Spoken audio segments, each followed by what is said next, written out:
Mwezi wa 11, mwezi wa 12 mpaka mwezi wa 5, muda mwingine mpaka mwezi wa 6 ni kipindi ambacho kinafahamika kama kipindi cha mvua. Katika kipindi hiki shughuli mbalimbali huwa zinafanyika, ambapo wakulima hujihusisha na shughuli za kilimo, wafugaji wanaendelea na shughuli za ufugaji, japo kilimo na ufugaji vyote vinaenda sambamba. Wasafirishaji wa majini wanaendelea na shughuli za usafirishaji, huku wavuvi wakiendelea na shughuli za uvunaji wa vitoweo baharini. Katika jamii mbalimbali, kipindi hiki cha mvua kinaambatana na matukio ya kiimani ambayo jamii huyahusudu ili kuimarisha shughuli za kijamii, kiuchumi na shughuli nyingine. Moja ya matukio yanayoambatana na kipindi hiki ni matukio yanayohusu maombolezo ya uwepo wa mvua kwa maeneo ambayo yanakabiliwa na changamoto ya mvua. Moja kati ya jimbo linalopatikana Afrika ya Kusini ni jimbo la Limpopo, ambalo linakaliwa na watu wenye jamii ya Balobedu ambao wana idadi ya takribani milioni 1 mpaka milioni 2.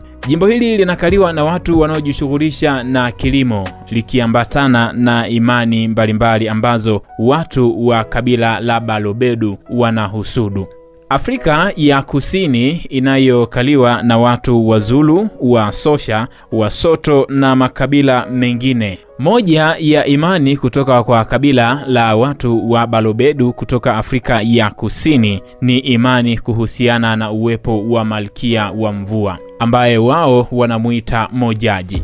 Kwa watu wa Balobedu, Mojaji ni malkia wa mvua ambaye anapatikana kwa urithi. Anapatikana kutoka kwenye familia ya kifalme, ambapo binti kwenye familia ya kifalme ni mmoja kati ya watu ambao wanaweza kurithi kiti cha Mojaji, yani malkia wa mvua. Wabalobedu wanamuandaa malkia wa mvua kwa njia mbalimbali. Njia mojawapo ni kumteua kutoka kwenye familia ya kifalme. Njia nyingine ni kufanya kura za siri kutoka kwa wazee wa mila katika kabila hilo.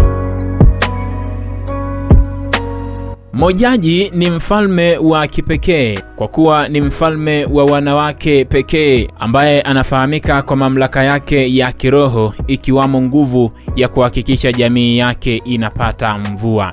Tangu mwanzo wa karne ya 19, Wabalobedu walianzisha mfumo wa kumpata malkia wa kike almaarufu kama Mojaji, ambaye alitumika kwa ajili ya jitihada za kuhakikisha jamii ya Wabalobedu inapata mvua. Orodha ya Mojaji ambao waliwahi kuwa katika kabila la Wabalobedu Afrika ya Kusini ni pamoja na Mojaji Maselekwane, ambaye alikuwa ni mwanzilishi wa malkia wa kike kwa wakati huo. Ni karne ya 19.